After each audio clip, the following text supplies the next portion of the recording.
Saudara-saudaraku, bapak ibu, oma opa, om tante, kakak-kakak dan adik-adik semua yang ada di rumah. Shalom. Kiranya kasih karunia dan damai sejahtera dari Allah Bapa kita dan dari Tuhan Yesus Kristus melingkupi kehidupan bapak ibu dan saudara sekalian. Dan saya mendoakan bapak ibu dan saudara di malam hari ini, bapak ibu dan saudara dalam keadaan sehat dan penuh dengan sukacita. Bapak ibu saudaraku, di bulan Juni 2020 ini kita akan beribadah keluarga menggunakan tata ibadah khusus bulan Pelkes yang diberikan oleh Majelis Sinode GPIB. Dan dalam ibadah ini, seluruh anggota keluarga akan dilibatkan dalam tata ibadah.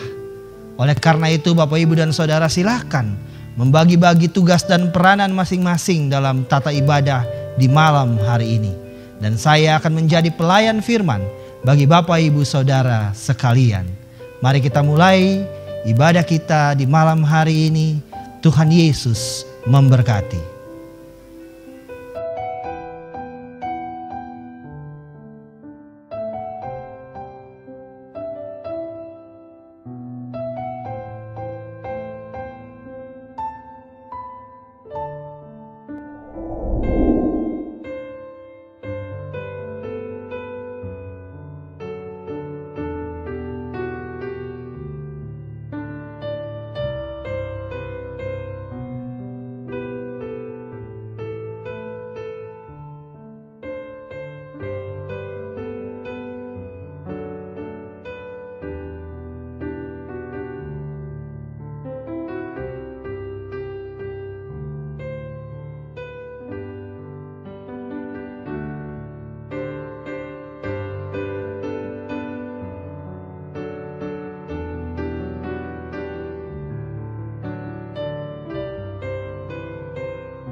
Shalom Bapak Ibu Saudaraku.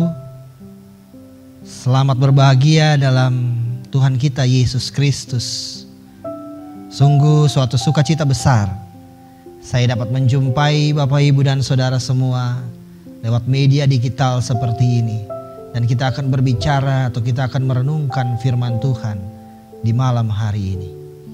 Bapak Ibu Saudara, hari ini 17 Juni 2020 dan 5 hari dari hari ini Bapak Ibu Saudara, 22 Juni 2020 adalah genap 3 bulan sudah GPIB Jemaat Trinitas melayani saudara-saudara sekalian melalui media digital, melalui kanal YouTube GPIB Jemaat Trinitas.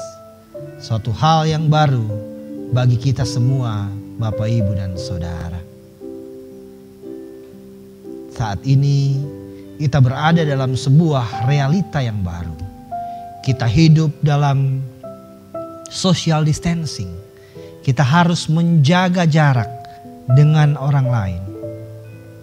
Bapak Ibu Saudara, sebagian dari kita bekerja, belajar, beraktivitas dari rumah.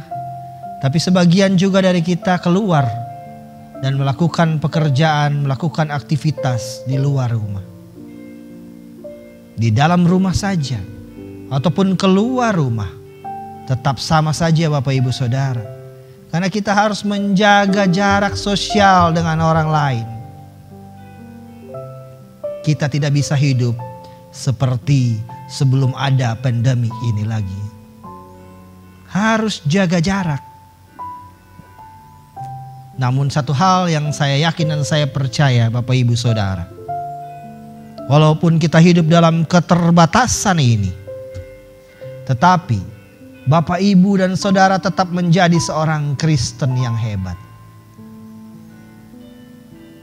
Yang mengcopy paste, yang menuruti, yang hidup sesuai dengan karakter dari Tuhan Yesus Kristus. Yaitu hidup di dalam kasih. Kenapa saya bisa yakin akan hal ini Bapak Ibu dan Saudara? Nah, di luar sana, kalau kita lihat di televisi, kita lihat di YouTube, atau kita lihat dalam media-media sosial seperti Instagram, seperti Twitter atau Facebook, kalau masih ada yang menggunakan Facebook ini, kita lihat banyak sekali terjadi aksi-aksi kemanusiaan di dalam masa pandemi COVID-19 ini. Orang-orang merasa sepenanggungan. Orang-orang membantu orang-orang yang terkena dampak langsung dari pandemi COVID. Dengan memberikan sembako, membagi-bagikan makanan. Dan saya yakin ada anak-anak Tuhan di situ. Ada Bapak, Ibu dan Saudara di situ. Bahkan Bapak, Ibu dan Saudara mungkin yang mempromotori kegiatan-kegiatan seperti ini. Puji Tuhan, diberkatilah Bapak, Ibu dan Saudara. Karena sudah menjadi seorang Kristen yang hebat. Bapak, Ibu dan Saudara sudah melaksanakan tugas dan panggilan dalam pelayanan dan kesaksian melalui hidup yang mengasihi. Bapak, Ibu, Saudaraku, kenapa ya? Kenapa kira-kira kita tuh gampang hidup memberi? Kita gampang hidup penuh kasih. Alasannya cuma satu Bapak Ibu Saudara. Yaitu bahwa kita menyadari sungguh bahwa Allah telah terlebih dahulu memberi untuk kita. Allah telah terlebih dahulu mengasihi kita. Allah telah terlebih dahulu memberkati kita semua Bapak Ibu dan Saudaraku. Nah, kasih dan berkat berpadu. Inilah yang akan kita renungkan bersama sesuai bacaan Alkitab yang telah kita baca di malam hari ini. Kejadian 48 ayat 15 sampai ayatnya yang ke-22. Kejadian 48 ini Bapak Ibu Saudara secara keseluruhan telah kita baca sesuai SBU pagi tadi dari ayatnya yang pertama. Lalu kita lanjutkan lagi di malam hari ini sampai ayatnya yang ke-22, ayatnya yang terakhir. Perikop yang bercerita tentang Yakub memberkati Manasye dan Efraim. Nah Bapak Ibu Saudara, kitab Kejadian ini dapat kita ibaratkan sebagai episode yang pertama, episode 1 dari sebuah cerita yang panjang dan berkesinambungan sampai kepada penggenapan janji Allah nanti lewat karya penebusan di dalam Yesus Kristus. Nah episode 1 ini Bapak Ibu dan Saudara,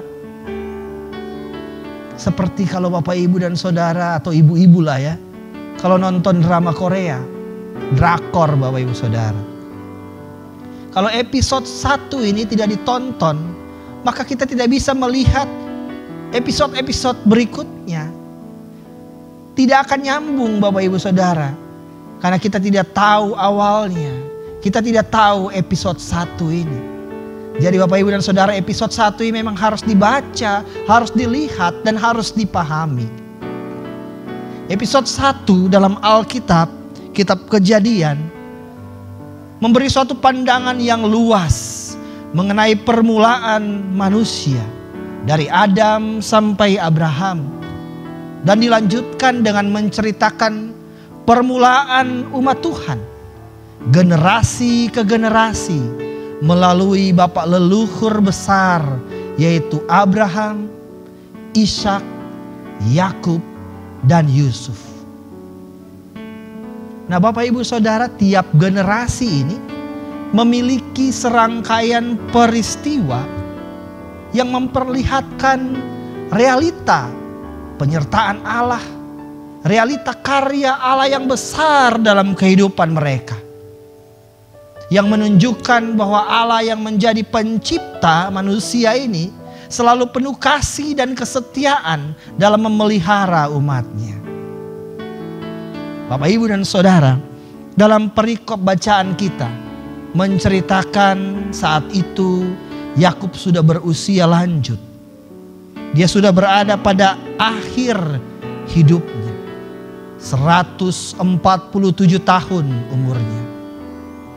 Dan sesuai dengan permintaan Yakub, ketika Yakub jatuh sakit, Yusuf anaknya yang terkasih datang membawa kedua putranya, Manasye dan Efraim, untuk memperoleh berkat.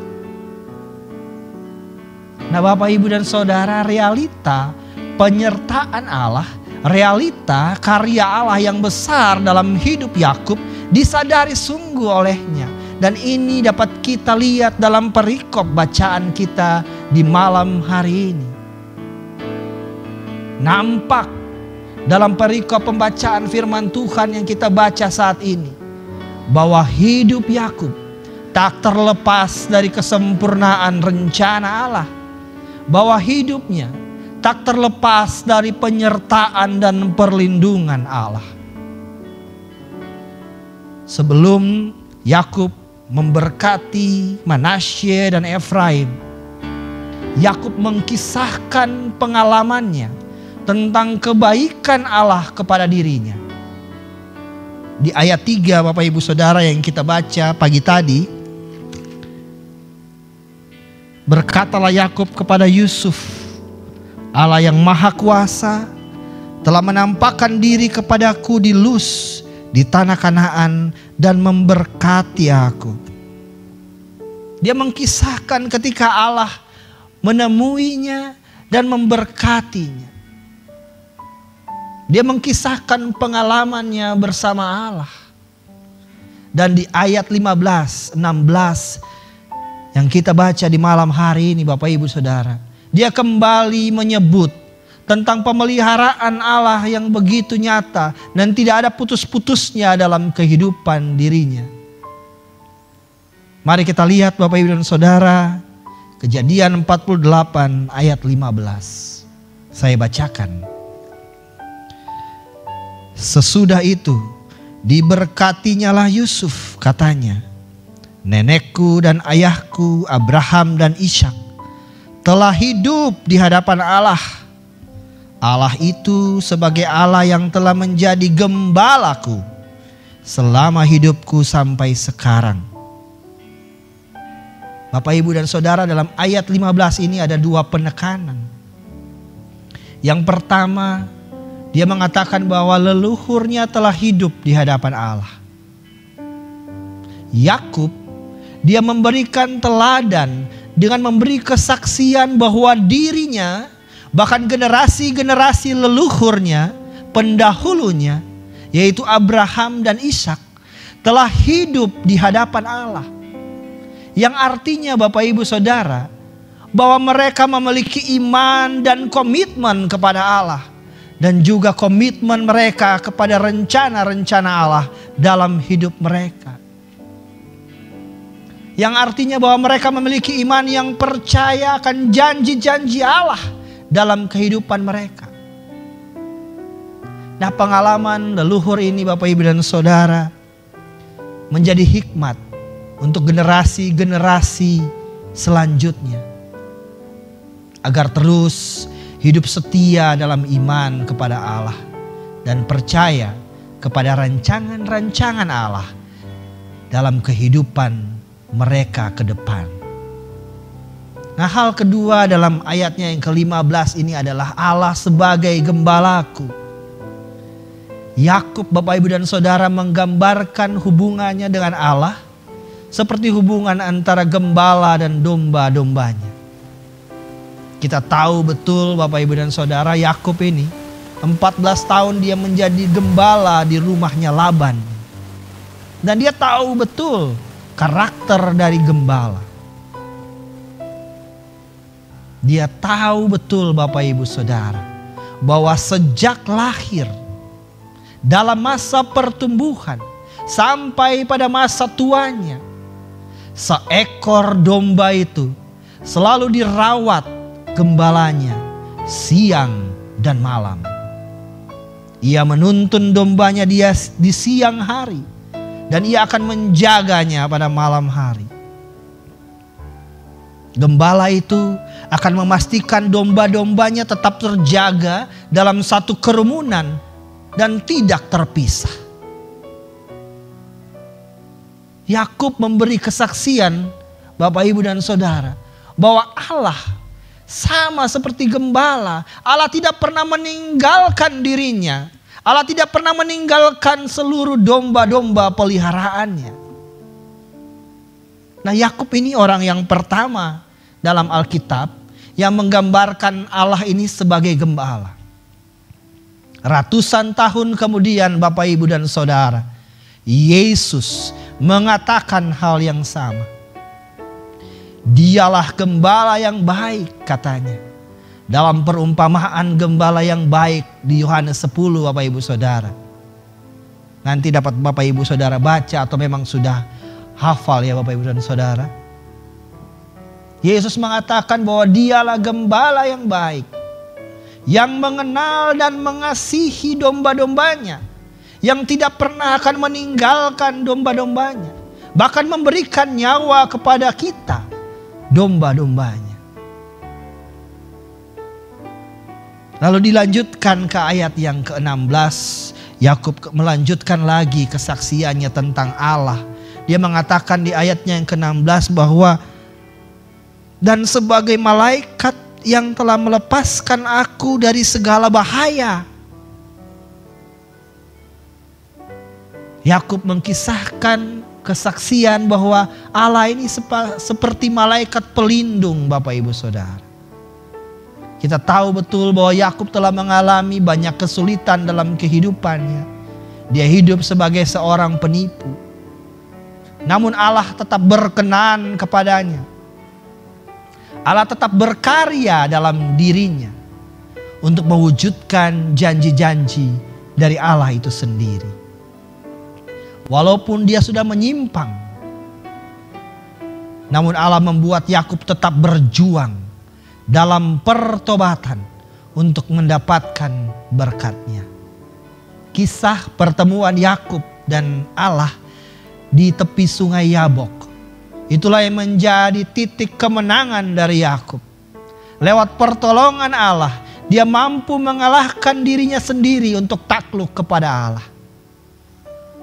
Kita perhatikan di sini Bapak Ibu dan Saudara, bahwa kepada semua yang setia, hidup dalam pengharapan akan janji Allah, senantiasa akan berada di bawah perlindungan, di bawah pembelaan, di bawah pengawasan dari Allah. Seperti layaknya sang malaikat pelindung yang melepaskan kita dari segala bahaya dan memberikan kemenangan untuk kita. Demikianlah Yakub mengawali pemberian berkat kepada Efraim dan Manasye, kepada cucu-cucunya, yaitu dengan memberikan kesaksian, memberikan teladan bahwa karya Allah begitu besar dalam hidupnya.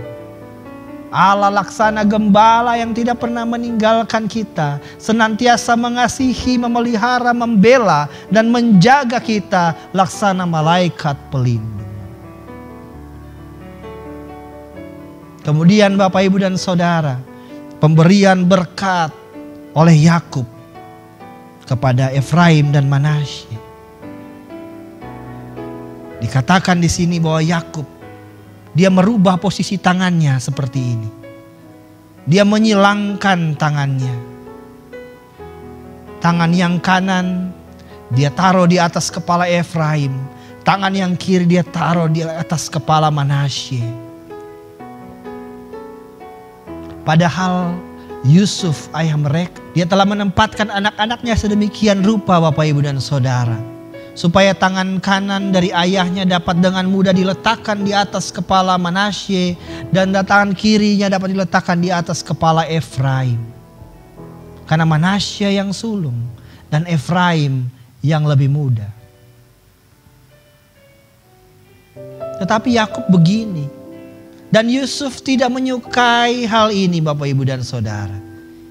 Ia ingin mendukung kedudukan anak sulungnya yaitu Manasye. Karena itu dia mau memindahkan tangan ayahnya ke posisi yang benar. Tetapi apa yang dikatakan kepada Yakub oleh Yakub, kata Yakub dalam ayatnya yang ke-19, "Aku tahu anakku, aku tahu." Yakub mau bilang kepada Yusuf, "Aku tahu, aku tidak melakukan kesalahan. Sudah benar posisi tanganku." Karena roh nubuat yang ada dalam dirinya mengatakan bahwa Efraim akan menjadi lebih besar daripada Manasye. Manasye akan menjadi besar, tetapi Efraim akan menjadi lebih besar lagi. Nah Bapak, Ibu, dan Saudara, ini terbukti dalam kitab Bilangan, nanti dapat kita baca ketika suku-suku dihitung untuk berperang. Dalam Bilangan 1 ayat 32 sampai ayatnya 35. Nah pada saat itu tercatat bahwa suku Efraim itu ada 40.500 orang. Dan suku Manasye lebih kecil daripada suku Efraim, 32.200 orang. Dan lebih dari itu Bapak, Ibu, dan Saudara, Efraim pun terus menurunkan anak cucunya. Dan sampai kepada Yosua bin Nun, seorang yang kita kenal baik Tuhan, yang dipakai Tuhan untuk memimpin bangsa Israel masuk ke tanah Kanaan. Dengan melihat gambaran yang akan datang, nubuat ini, sehingga Yakub sadar benar ketika dia memberkati Efraim lebih dahulu daripada dia memberkati Manasye yang sulung. Bapak, Ibu, Saudara, perhatikanlah bahwa dalam melimpahkan berkat kepada umatnya, Allah kadangkala memberi lebih banyak kepada sebagian orang daripada orang yang lain. Atau acap kali Allah lebih banyak memberi kepada umatnya yang lebih kecil daripada umatnya yang lebih besar. Begitu juga dapat kita amati bahwa betapa seringnya Allah melalui berkat-berkatnya luar biasa mengangkat yang lebih muda melebihi daripada yang lebih tua. Habel di atas Kain, Sem di atas Yafet, Abraham di atas Nahor dan Haran, Ishak di atas Ismail, Yakub di atas Esau. Kemudian Yehuda dan Yusuf di atas Ruben, Musa di atas Harun, lalu Daud dan Salomo di atas saudara-saudaranya. Kita perhatikan Bapak Ibu Saudara, bahwa Allah juga tidak selalu memilih orang yang kita sangka paling layak, melainkan Allah memilih dan memberkati mereka yang mengasihi Dia dan terpanggil sesuai dengan rencananya. Paulus Bapak Ibu Saudara dalam Roma 8 ayatnya yang ke-28 mengatakan, kita tahu sekarang bahwa Allah turut bekerja dalam segala sesuatu untuk mendatangkan kebaikan bagi mereka yang mengasihi Dia, yaitu bagi mereka yang terpanggil sesuai dengan rencana Allah. Itulah hakikat dari berkat dan anugerah, bahwa berkat itu semata-mata adalah anugerahnya. Semua karena anugerahnya Bapak Ibu Saudara. Dan semua sesuai dengan rencana dan kehendaknya dalam kehidupan kita masing-masing. Jadi jangan kita merasa ada yang lebih diberkati daripada kita. Kok dia lebih diberkati ya daripada saya? Jangan Bapak Ibu Saudara. Karena berkat masing-masing kita sudah sesuai dengan rencana Allah yang matang dalam kehidupan kita. Jangan kita hitung berapa banyak berkat yang kita dapat.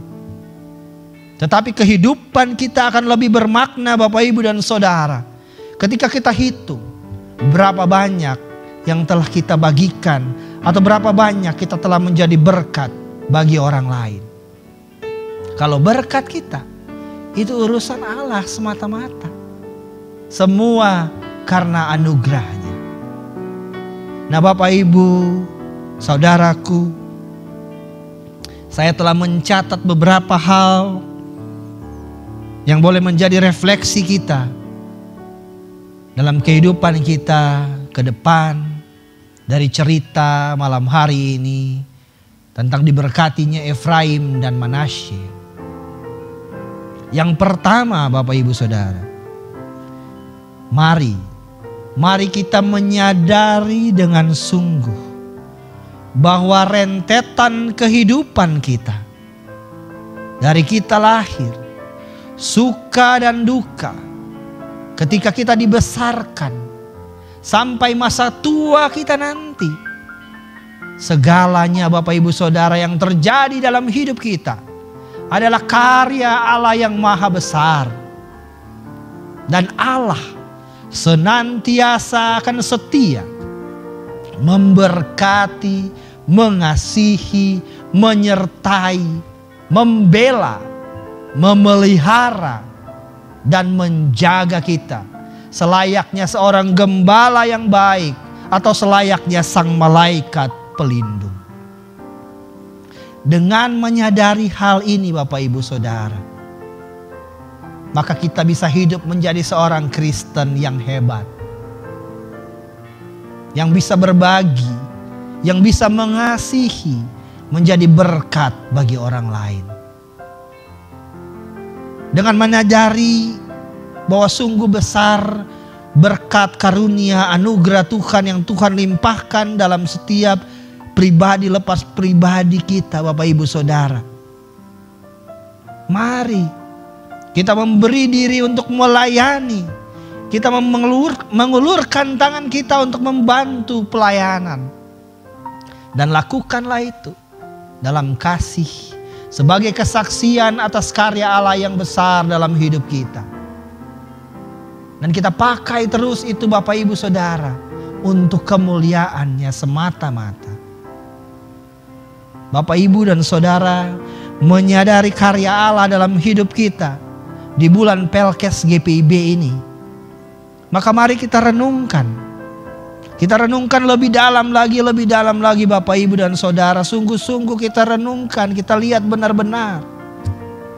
Apakah kehadiran kita di tengah-tengah pandemi COVID-19 ini Bapak, Ibu, Saudara, pandemi yang mengubah tatanan kehidupan masyarakat luas ini, yang sungguh dahsyat ini, apakah kita telah sungguh-sungguh menjadi berkat bagi orang lain?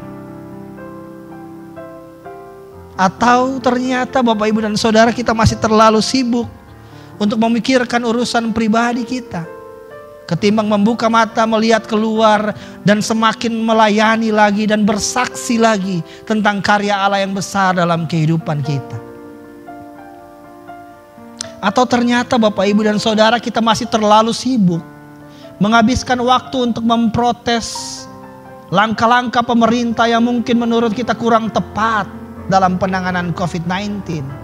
Memprotes kebijakan-kebijakan pelayanan gereja yang menurut kita kurang maksimal dilakukan dalam masa pandemik ini. Kurang menyentuh jemaat. No Bapak, Ibu, dan Saudara. Bukan demikian seorang Kristen yang hebat. Tapi mari Bapak, Ibu, Saudara, mari kita bantu pemerintah dengan kita patuh terhadap protokol kesehatan. Mari kita bantu pemerintah dengan memviralkan cara-cara hidup sehat, cara-cara hidup yang baik untuk berdampingan dengan corona itu seperti apa.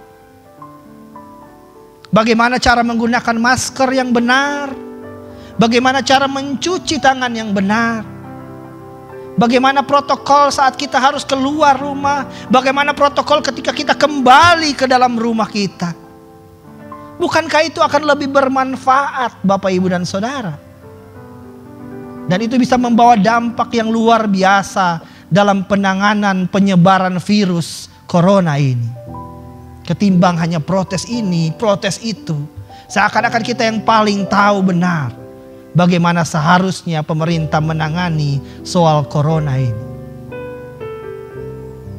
Mari Bapak, Ibu, dan Saudara, kita dukung pelayanan gereja dengan mengulurkan tangan kita, membantu jemaat yang terdampak COVID-19.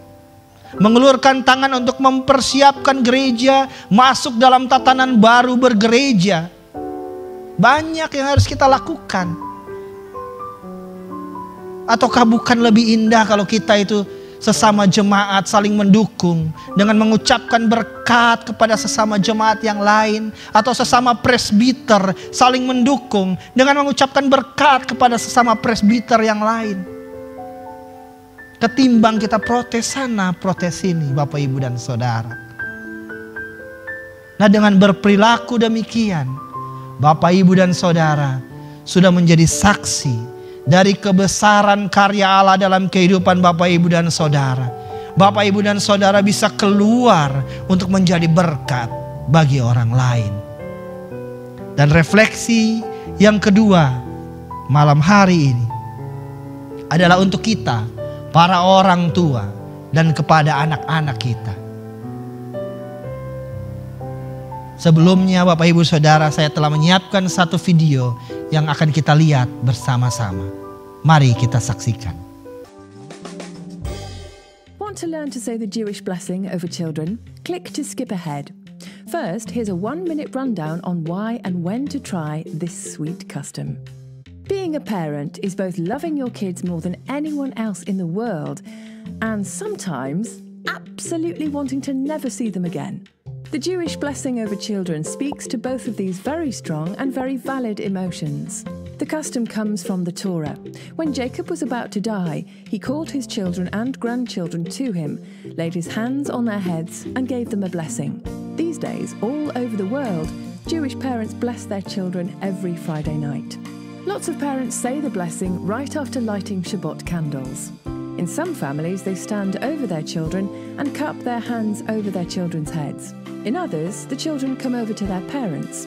It can be recited standing or sitting in Hebrew, English, or whatever language you understand.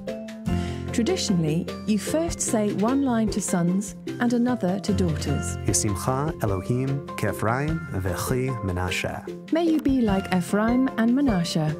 Yasimech Elohim Kesara, Rivka, Rachel, Leah.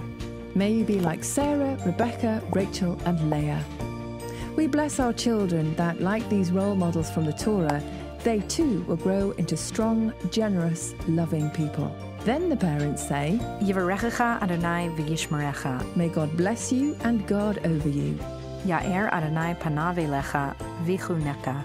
May God's face light up to you and be kind to you.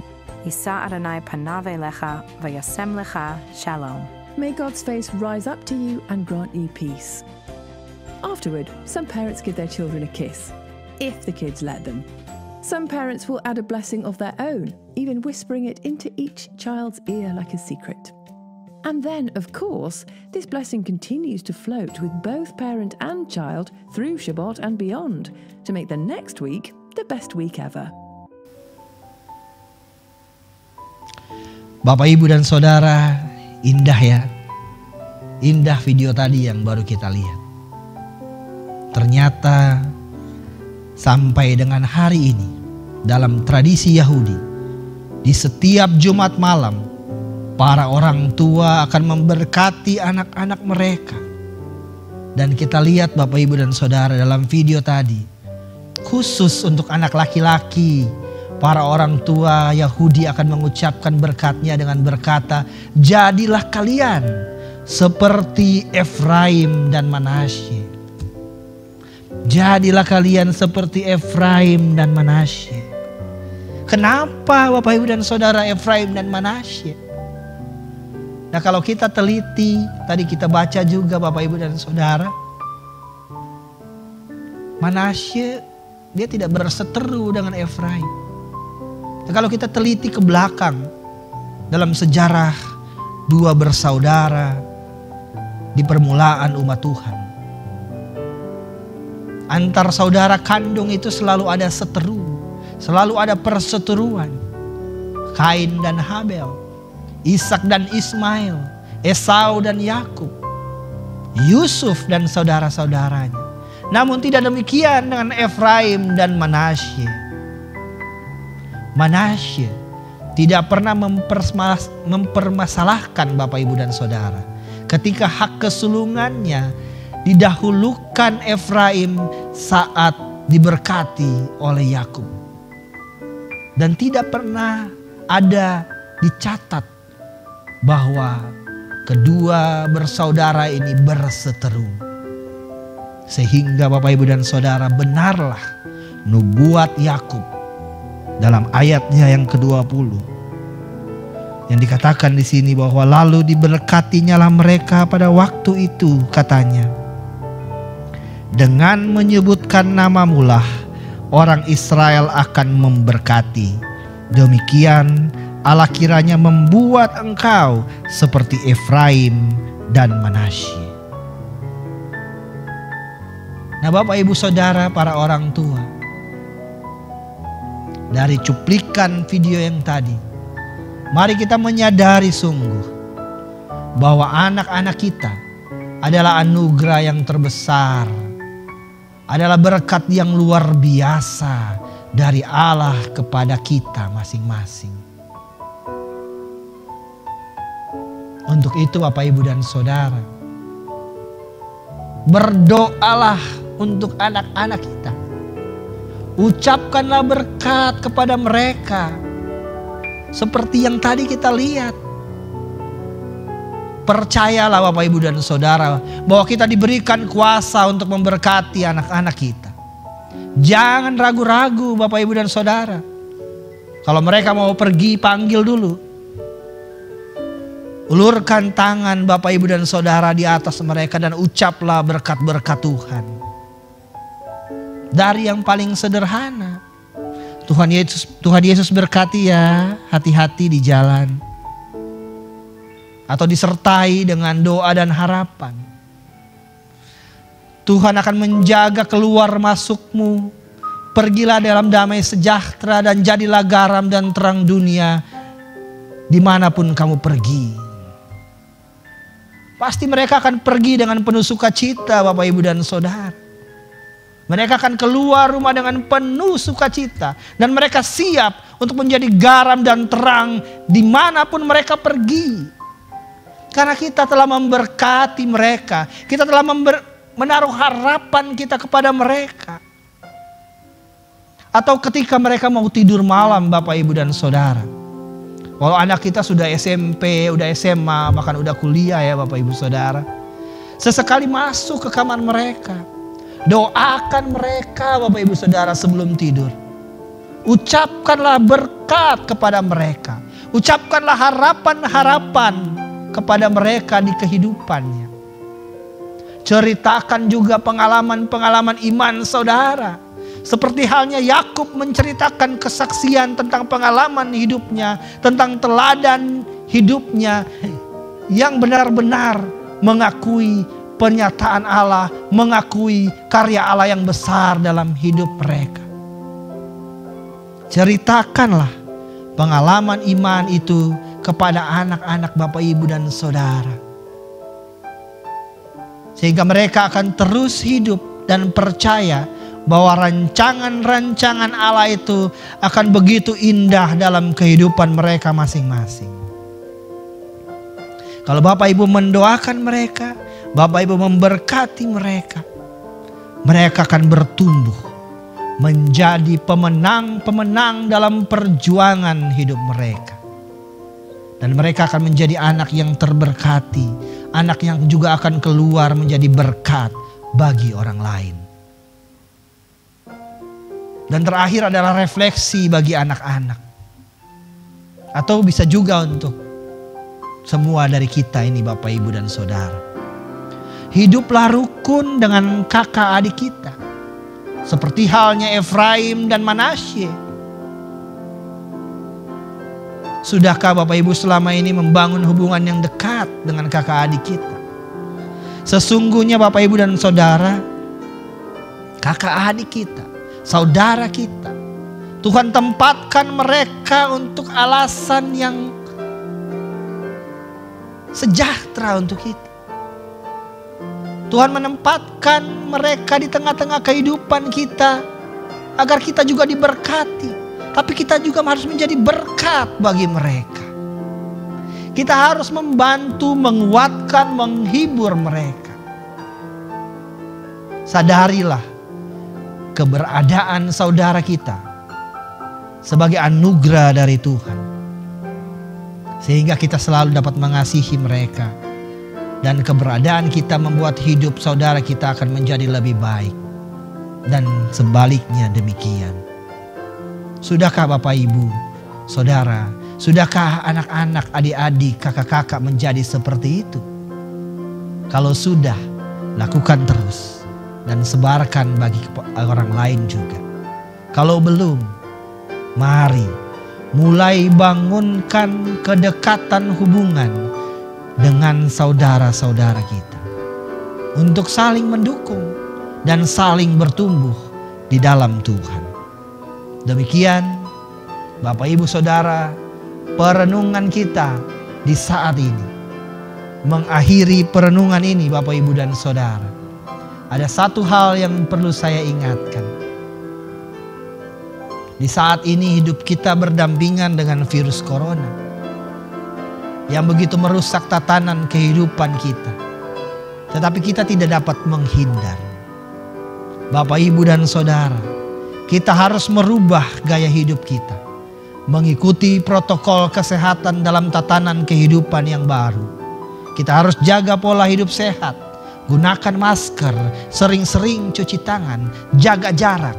Tapi ingat, tetap jadi berkat bagi orang lain. Tuhan, Gembala kita yang baik, senantiasa memelihara kehidupan Bapak Ibu dan Saudara. Amin.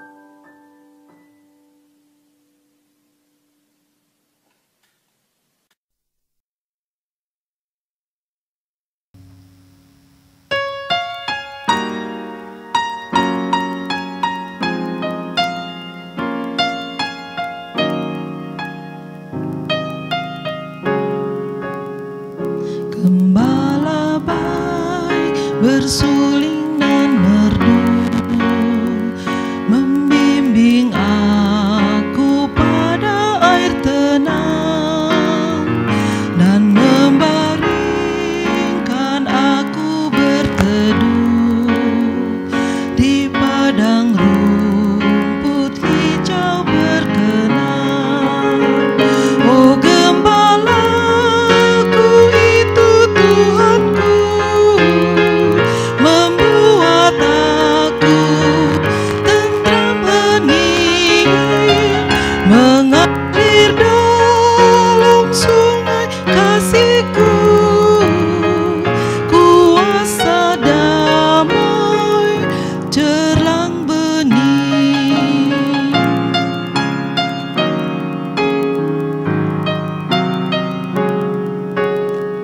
Di jalan mau kelam sekalipun, ku tidak takut pada seteru, sebab Gembala adalah teman dan juru selamat bagi diriku. Oh gembalaku itu Tuhanku, membuat aku tentram hening, mengalir dalam sungai kasih-Ku, kuasa damai cerlang bening.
Betapa kita tidak bersyukur